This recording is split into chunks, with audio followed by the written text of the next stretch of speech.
Well, healthcare-associated infections, known as HAIs, are one of the top 10 leading causes of death across the country. In Nevada, the rates are higher than the national average. Carson Valley Medical Center, though, they're taking an extra step to prevent those with the UV light cleaning technology, and it's made by Clorox. Elizabeth Olveda joins us now live in the studio after visiting the hospital earlier. And Liz, how does this light work?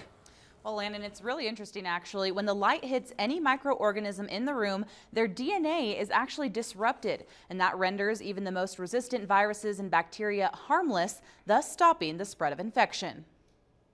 Start cycle, and it gives you a warning right there. A warning that you have 30 seconds to evacuate until this light comes on. When it's being used, it can give a very severe sunburn very quickly if you were in the room. The Clorox UV light actually helps to disinfect medical facilities. It's used as a supplement to their already rigorous cleaning protocol. To add another step to it and make things safer. The mercury bulbs are so powerful, it kills just about every living thing in the room. It's the same UV light that comes from the sun, only unfiltered. It actually inactivates and it actually kills and opens up the cell and breaks it down of any living organism. So that's why it doesn't matter what the organism is. That includes even the most resistant bugs that cause HAIs, like influenza, MRSA bacteria, which can cause bloodstream infections, C. diff, which can cause potentially deadly diarrhea, and surgical site infections, among others. Since the light is so powerful, humans, animals, or even plants need to be out of the room before it starts. There are built-in motion sensors at the bottom of the device. So if anybody is moving or if there's any sort of movement in the room, it'll automatically shut down as a safety measure. It's run several times a day. In each operating room at the end of their scheduled day,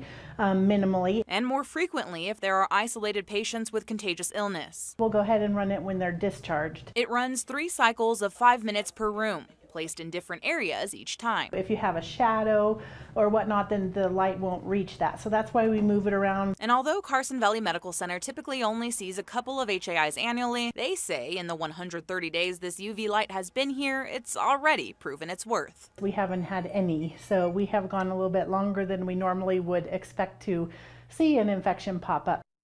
Now, the device cost about $45,000, but crew says any amount of lives saved and infections prevented is worth every penny.